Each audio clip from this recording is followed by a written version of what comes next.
Is it starting? Hello! Hey, it looks like it finally started. I don't know. OBS just kind of sat there spinning for a second. Let me get some music going here. Which seems a little loud in my headset. Something's wrong with my headset. Technology.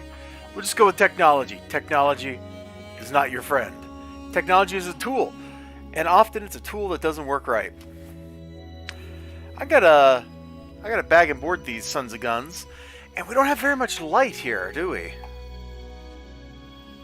Maybe I can brighten it up a little bit. The filter or something here. Let's see. Edit filters. It's not very bright because I have the ISO on the camera turned way down to try to reduce the grain. I don't know how effective that is. But I tried it. Let's pop this in. A little color correction. Let's bump the brightness up. Oh, whoa, whoa, whoa, whoa, whoa. That was a big jump. Yeah, I don't know if that actually helped any. Alright, well, you know. Oh, maybe I should have went gamma correction?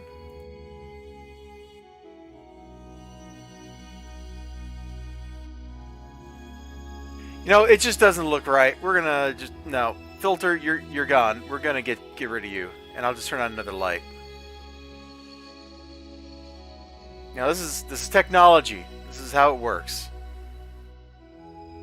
Let's see, I do have my little halogen lamp here, which isn't the best because it's just basically a spotlight, but it's at least a little more light for you, right? So we got that going for us. Hello. Welcome. I'm your host, Elizabeth. This is our new comic book day stream. We got the Endless Space soundtrack, which Amplitude Studios said you could use in videos as long as you attributed it to them. So there we go. Done. I'm going to pull up my YouTube studio view thingamajigger type deal here. Maybe.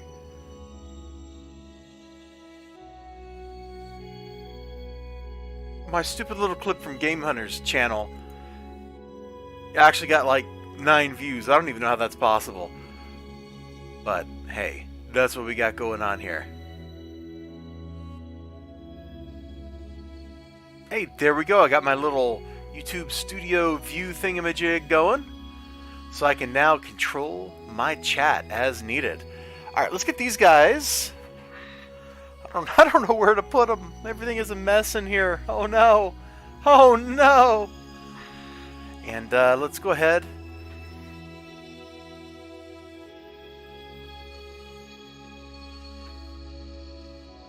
Adjust this camera very slightly.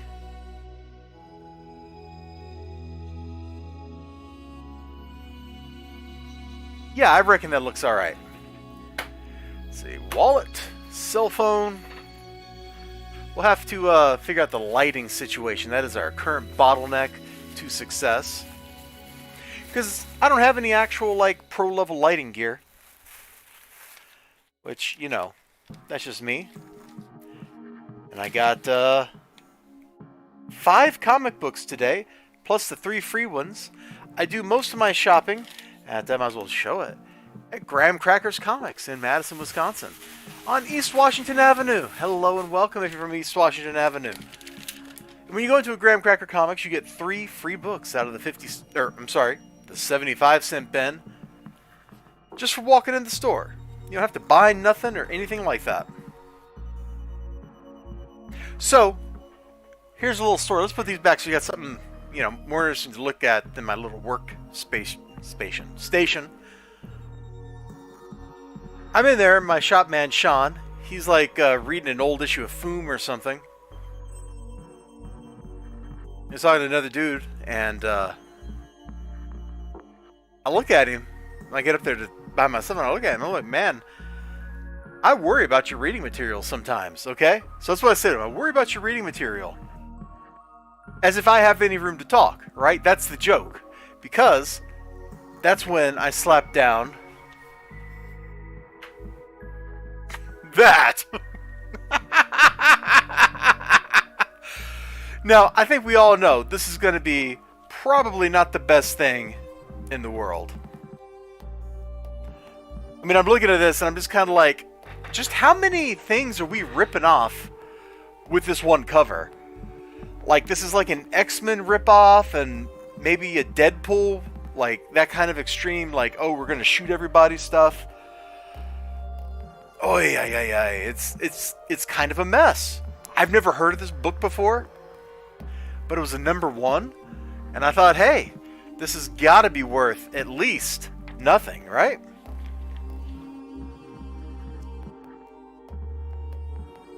Writer Joe Duffy, penciler Patrick Lee, inker Jamie Mendoza. How does that sound familiar? I don't know why that sounds familiar, but you know what? I just realized I got to step away from my desk for just a second. So I'm going to put the BRB up, and you can listen to the cool Space Church music for just a minute. In fact, let me just write that over in the chat. Space Church music is a go. There we go. I'll be right back. Just got to step away for just 1 second.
Then I sit down and I'm just like, bam, and I murder myself.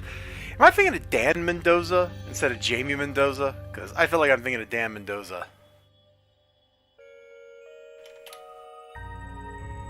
Anyway, I'm back. Hello, welcome.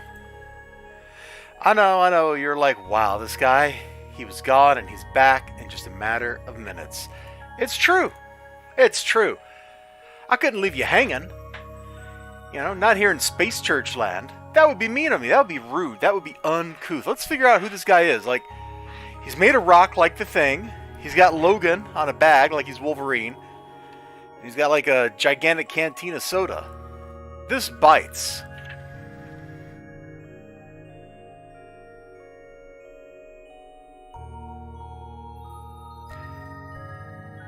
The artist here is aping multiple different styles.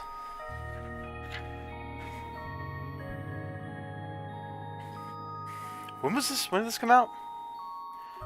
August '95. So I guess probably the biggest influence is going to be like Jim Lee and Rob Liefeld. But like some of the way the face constructions look seem very like J. Scott Campbell to me. Which I don't even know if when J. Scott Campbell really got his thing going. Yeah, look at this. This is definitely like we're ripping off Youngblood or something here. I feel like maybe I should recognize these guys. Oh, I love this guy's face. Look at his mouth. Oh my gosh. Whoo! I definitely don't have any room to talk about bad reading material when I'm talking to my shop man, do I? Let's see, I think I've seen this book in the box before.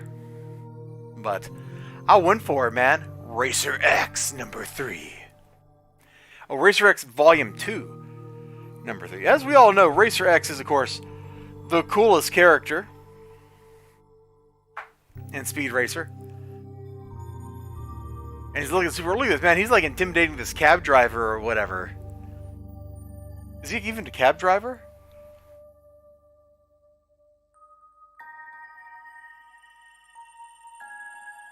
No, I guess maybe he's a black car service driver?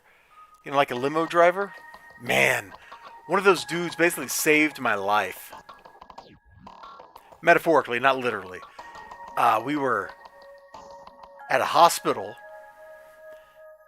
and we had to get back to Manhattan, and no yellow cab car company was answering their phones. You know, you're supposed to be able to, like, call a car, right? You just call a taxi and they come out and get you. But we were up in the Bronx, and nobody that drives taxis wants to leave the island of Manhattan. That is like the only place they want to go because they know all that stuff. They know how the fares work there. You know, everything's like clockwork. And there just happened to be a limo driver, or as they call it there and in other places, a black car driver, because the limo's black, right? And the dude, like, what's reminding me of this is the dude was totally a Rasta dude, man. He was a cool dude.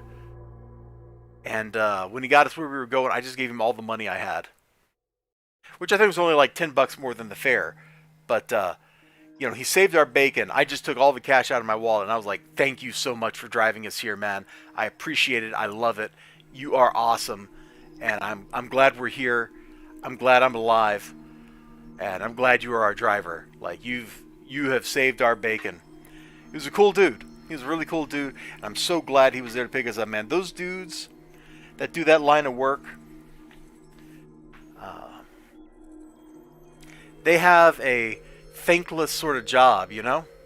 And I really appreciate what they do, especially that guy. He also drove us the next day to the airport. Pretty cool dude. And I hope, wherever that guy is, I don't know your name, buddy. I don't know your name, but I hope wherever you are, whatever you're doing, you're having a great one, and you're making some cashola. So this actually looks like a pretty intense little comic book here. I don't think I've ever read, like, a Racer X comic before. But dude's, like, going around with a gun shooting people. It's kind of awesome. Now, the third book I picked up, Steel Claw, number 3. Of a 4-part miniseries. The other books were not in evidence, but I got this one, and I thought, hey, let me get this. It has a pretty cool cover, right? I mean, look at this thing. Looks pretty cool to me. And we're just gonna open up randomly. Dude's got like a, what is this, like an electric hand or something? You see that? That's what that's making me think it's going on here. Oh. He uses it to battle dogs. Of course. If I had, like, a cool electro hand made of metal, I would probably fight dogs too. Like, start a career doing that. It's the police, but they can't stop me now, because I've got the magic hand. Oh, there's 2 dudes with metal hands. I guess one of them is Steel Claw, and one of them is Troglodyte Man or something here. I don't know what he is. I don't know who he is, but he's got a metal hand. He's holding a bar of gold, like... Oh, he's got a whole stack of them, huh? He must have just robbed a bank. You know, honestly, this Steel Claw book seems like it's a bad British movie from the 60s. Like, you know exactly the kind of movie I'm talking about. You know exactly what I'm talking about. If you've seen British movies in the 60s, you know it's slow-paced, nothing happens. Makes you go, why did I watch this when you get done? Not exactly the best in movie experiences, but that's just how the British roll, man. That's just how the British are, back in the 60s especially. No joy allowed at all. Alright, that was the free stuff. Let's get to the paid stuff. You know, that is a horrible cover. It really is. This just looks ugly. There's no other way to put it. I'm just looking at it and I'm like, this is completely and totally unappealing. What's wrong with her proportions? What's wrong with him? The only one that actually looks kind of cool in this style is Hawk Girl back there, man. She looks like she's dope, like she's like moving fast and stuff. Everybody else looks kind of dorky. I don't really like this cover. I don't like this cover at all. I'm trying to remember if I even read issue 6 yet. Like, did I do a review of that? Oh, I must have, because we're starting off with the battle against whatever we want to call this guy. Bad guy number 2. Right, the whole plot line's kind of coming back to me. So he's like baited Amazo from the DC animated universe. To break him out of his universe because he's also the anti-life equation or something like that. Yeah, I don't find this very compelling if you can't tell. I find Arnold Schwarzenegger telling me about World of Tanks to be a more compelling story than what's going on in here. For starters, like, we have all these alternate universe versions of heroes or whatever, like, and it's supposed to be like a big crisis event or something, but I get none of that feeling, man. It hasn't earned it. This dude does look pretty cool, though. Like, I gotta give him props. Like, the villain here looks pretty cool. He's like Kirby dotting everywhere, and I appreciate that. And I guess eventually the heroes of some kind confront him, although I'm just seeing lots of pages of people talking and not a whole lot of pages of people doing, so I remain unimpressed by Justice League Infinity. And they resolved the only plot point I cared about, like, in one panel, and while that was good and poignant and all, that also kind of tanked my interest. Now, what I got way more hype for, boom! Elvira meets Vincent Price. This has been funny, self-aware, and just an absolute hoot to read. I do kind of forget exactly where we left off, but she's like trying to summon ancient Egyptian gods back to Earth or something through the scroll of da-da-da-da-da. There's Elvira's agent, who's now her agent, and we got like the Fez brothers here, who are like the bad guy henchmen, and all kinds of great stuff has just been going on. And Vincent Price has been lovingly drawn everywhere he showed up in these books. And he's been cheeky, but not as cheeky as Elvira. Oh man, look at that slap right there. That's a good slap. You know what? That'd be a good thumbnail for a video. Just smack right across the face. So I have really high hopes that when I read this, I'm going to go, yeah, that was good. I'm not going to flip through it anymore because I don't want to spoil it. I had no idea this was a thing. Noctera Special #1, Blacktop Bill Special. Like, why isn't this just the next issue of the book? Why is this a special? Why isn't it just Noctera 7 or 8 or whatever the next one is? I don't know. Probably because they can sell more with a new #1. Alright, flip it open. I'm not really compelled by any of this. Still not really compelled by any of this. What is the... You know, I'm done. That's probably an ad for another book at the back or something, but I'm done flipping through that. I'll approach that when I read it. But I was pretty much unimpressed with what I saw. Now, my opinion might and probably will change after I sit down and I actually read it, but just kind of flipping through it a little bit, not too compelling. Last issue, finally. It's going to end and I can stop buying it. Won't that be great? I don't even know if I've done reviews of this book for the last couple issues, because there's just been a lot of kind of dumb stuff happening.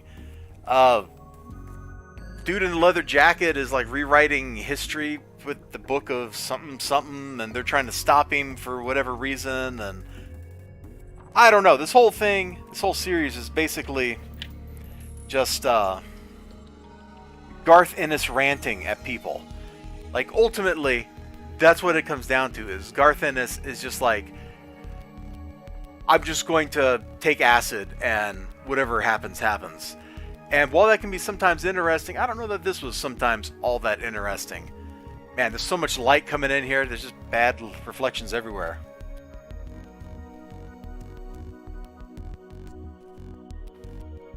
Yep. I got hopes, though, that this last issue is going to like rise to a great crescendo, and I'm going to be like, yeah, especially on this cover, because there's the older Goody Two-Shoes sister, right? And she's the temporal criminal. Like, that says something. I'm not sure what it says, but it says something. And oh, it says Harriet. That's what it says. Did you get it? That's a joke. No? Okay, well. And lastly, and we had a little story with this book. So I picked this up because it was on the shelf. And I'm like, Sean never stocks this. So I got it for that novelty factor. Plus, you know, I like know who the people in this book are, because the main story is Niobe, and then there's a Nothing Man feature, like, short story in the back or something. It's like, I am familiar with the creators of both of these books. So I picked it up. And I get up there and I'm like, yeah, and I grabbed that Exciting Comics off the shelf, Sean, because I kind of know the people who work on it. You know, I'm acquainted with them. It's good enough. And he went, well, that worked out nice, because this was a customer's book. And he told me he didn't want to get it anymore because the books weren't any good anymore. Ouch! Ouch! Now, I don't know what issue 16 of Exciting Comics had going on in it. But, you know, apparently the last couple issues before 17 weren't that good. And I don't know if those were also Niobe issues or not, or what. But, ouch! What a statement. Let's see.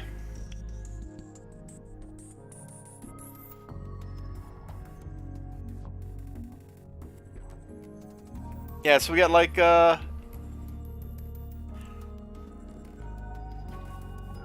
some Niobe stuff going on here, and that's all cool and all that. And Earth's Guardian Supreme, Nature Man. So we're just like serializing stuff in short story format. Oh, Fallen Justice. Look at that guy. He's like carrying a bookcase or something. Good job, buddy. The world can use more people that carry bookcases.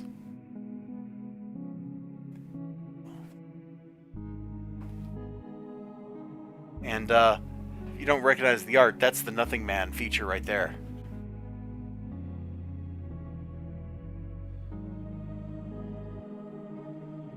He's got a very distinctive art style. In fact, I got some of his like trading cards chilling out on my desk here. Oh yeah, there it is. Nothing Man. John Rhodes. Yeah, you know what? I'm not going to go grab those cards. So that's all the stuff I got. And there's that big bright death spot. We'll just have to kind of like arrange the books around it. But yeah, I thought that was interesting that whoever had been getting Exciting Comics decided to drop it with issue 17. Now, I don't know what that means. I don't know the person. Sean was just like, yeah, that was another customer's pull. And he didn't want it, so I was like, I'll just put it on the shelf, see who buys it. And here I am, the sucker who bought it. So, that says something about me, at least. Right there. And, I guess we'll call it a short stream here. I mean, we've only been going for, like, 25 minutes or something. But I've run out of things to talk about. And, yeah. It's the first stream of the year. Got some cool stuff. I kind of want to go read it, but I probably won't get to it tonight.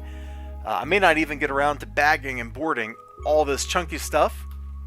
Hey, Jackson Zelda, well, since you're here, buddy, I will flip through this stuff one more time real quick for you. So, this looks like it's not very good. I mean, it's a mid-90s image title, what'd you expect? This actually Racer X looks surprisingly, like, cool.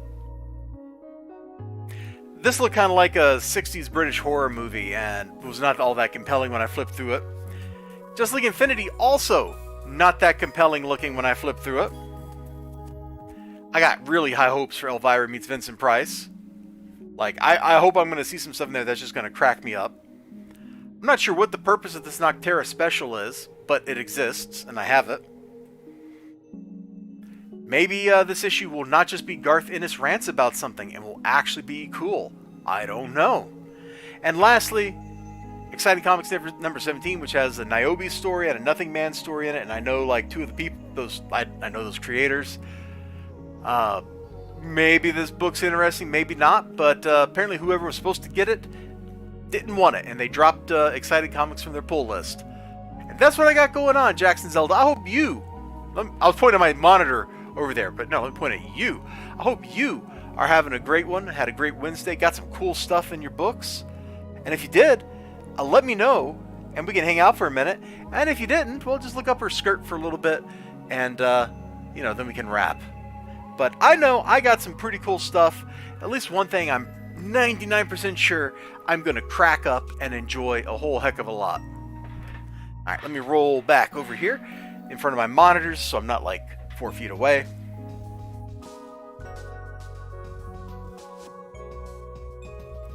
Some cool stuff for sure. Definitely for sure. Wait, definitely for sure. That's very redundant, isn't it? Brought to you by the Redundant Department of Redundancy. This whole winter, man, like, I don't know. My mouth gets dry really quickly here. And I think it's just because of winter, man. The air's so dry and all that. And when you're doing you're like solo talking on a stream like this, there's no chance to get something else to drink. You know, there's no chance to rest your vocal cords like there is if there's another person who can chat. So that's the other reason I kind of want to wrap up the stream really early, because, you know, we normally go for like 40 minutes or something, maybe a little longer. Let's see, Jackson Silva, usually go once a month to your LCS at the end of the month. Okay, so you got a few weeks before you go. I got you, my dude. Well, thank you so much. Yeah, I knew it was going to be the endless. Thank you so much for popping in and hanging out with me for a couple minutes. If you want to rewind to where we're like flipping through the books or something, you go right ahead. If you don't want to, don't feel obligated. I'm going to go ahead and wrap up here and let my vocal processing unit rest. And I hope to see you again next week. And take care of yourself. Along with anybody else out there who's lurking, and anybody who watches this later. I hope you all have a great new year. I hope you take care of yourselves. And I hope you get the stuff you were looking for. Know what I mean? You know exactly what I mean. So take care of yourselves. Thank you, Jackson Zelda. I will. Take care, everybody. Oh, you get a thumbs up. Boom! There you go. Thumbs up.